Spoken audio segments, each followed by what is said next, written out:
Hello participants.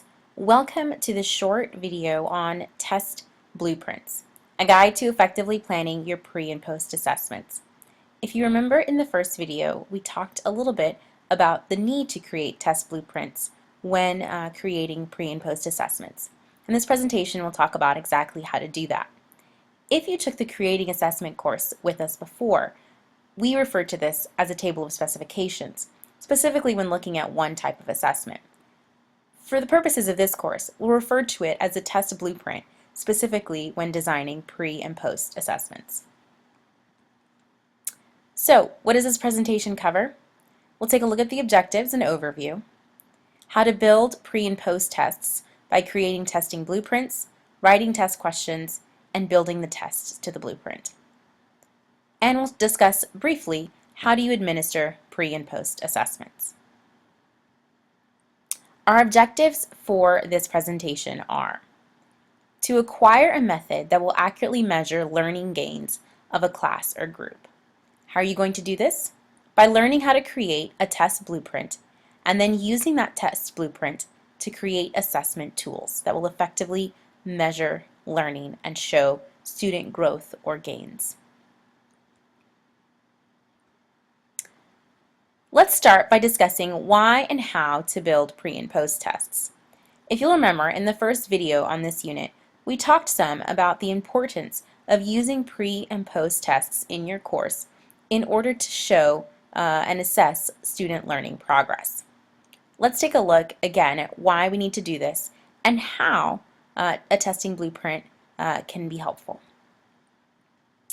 You want to be able to create a basis for comparison.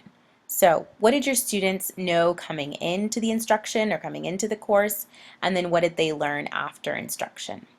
You want to be sure that your pre and post tests measure the same content before and after instruction so you can see that learning growth. Again, pre and post tests help us determine how much our students have grown. You want to be sure that the assessments you use are the same level of difficulty each time. It would not be fair to give students a more difficult test before or after, or to cover different material or different content that you had not covered in class. Also, you want to be sure that even though you're covering the same content, you do not repeat questions on assessments. Creating an effective testing blueprint will help you do this. So, you're going to start with a testing blueprint, and you're going to use that testing blueprint for both assessments. So you're not going to create two separate ones for each assessment. No, you're going to create one, and from there, write out the assessment questions that you'll want to use for both the pre and the post test. So, what is a test blueprint? According to Linda Suzuki, a test blueprint is an outline of the test that lists the learning goals that students are to demonstrate. In other words, it's a process or best practice strategy of being able to link assessments to learning goals. So, being sure that what you're testing students on, what you're evaluating them on, clearly aligns with your course goals and objectives. Here's a look at an example test blueprint. This is an example of a test blueprint for Dental Hygiene 101. They use this test blueprint for both a pre and post assessment. Let's start by taking a look at the left-hand column here. Program objective and learning outcome. They've listed the general program objective, an ability to apply knowledge of dental hygiene to personal care. Then they've listed the specific student learning objectives for this unit.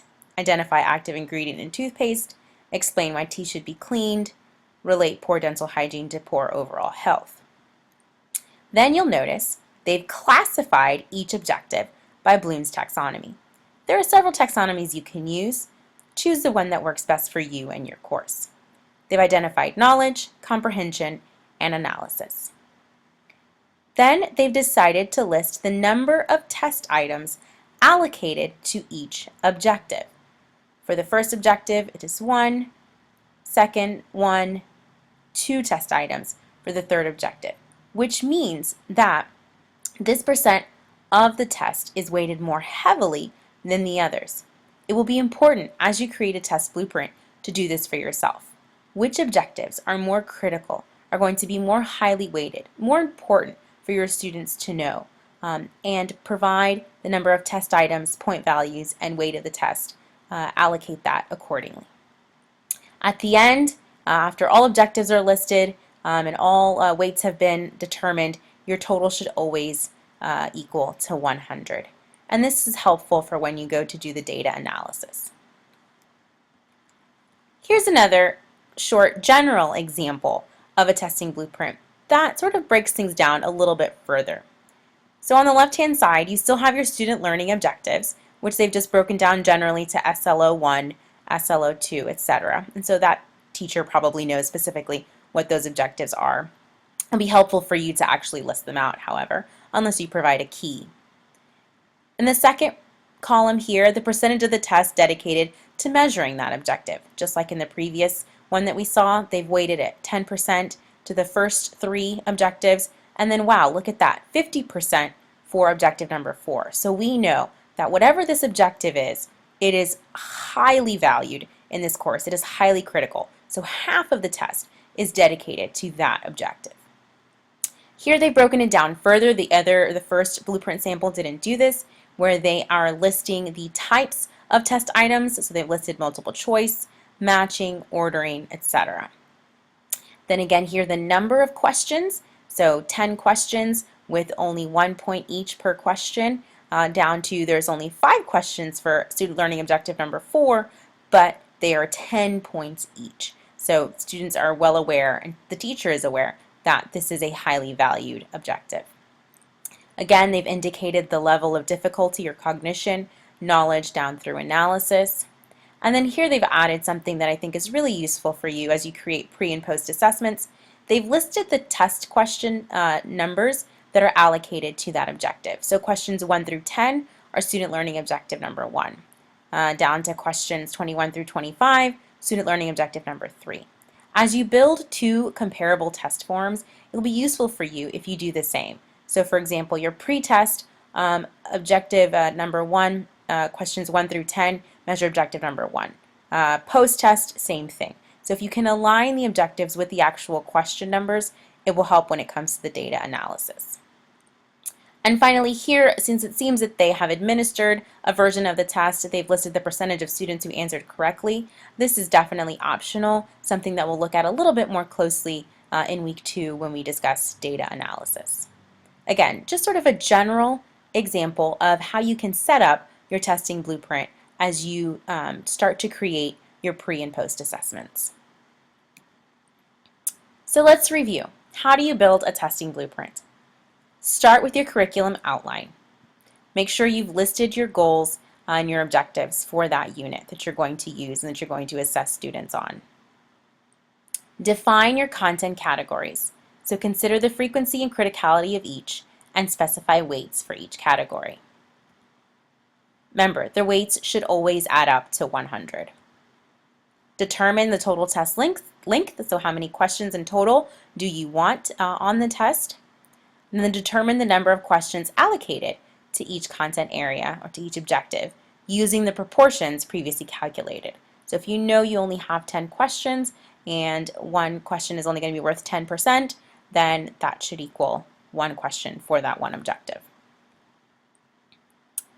Again, just another quick look at the same testing blueprint sample. You'll see here that they've done all of these things. They've listed the objectives, the percentage dedicated to the objective.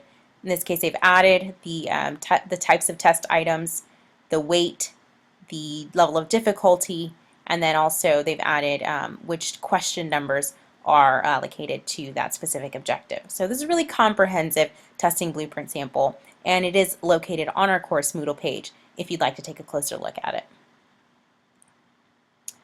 So finally, let's talk about creating the assessment tools. You'll want to be sure that you write several questions for each objective identified, again, depending on the percentage and the weight that you've given to that specific objective. Code the questions to their objective, and then obviously classify the questions by apparent difficulty, Bloom's, Mosenthal, or some other taxonomy that you have used in your classroom and that works for you.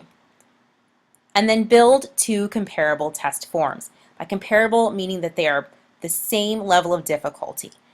Follow the blueprint for both. So if you said you're going to have 5 questions for student learning objective number 1, then be sure that you have 5 questions on both the pre-test and the post-test. So again, you're using the blueprint to create 2 different forms, 2 different assessments, but that cover the same exact content. Here, one more last example of a sample test blueprint.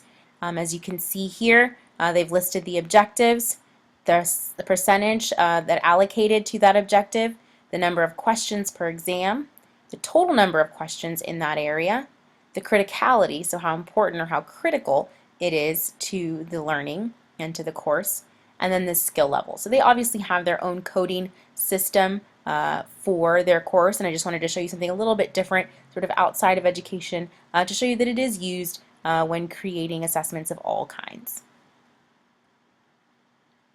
Finally, when it comes to test administration, some basic things to remember.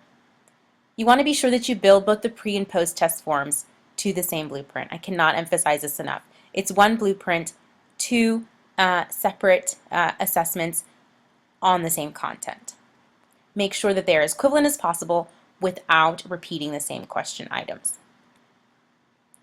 Try to create similar testing environments both times. You want to ensure that the environment with which students take the test is appropriate and conducive to taking an assessment. And let students know that they should see a growth in their learning from the pre-test to the post-test if they have been engaged and actively learning in class and participating in the instruction. So show them that this is a great form of feedback, not just for you, but for themselves, and so that they can see as well what areas still need strengthening and what areas still need growth and where they have achieved higher learning gains. Let's do a quick review. Take a minute in your head to answer the following questions. What are pre-post assessments used for?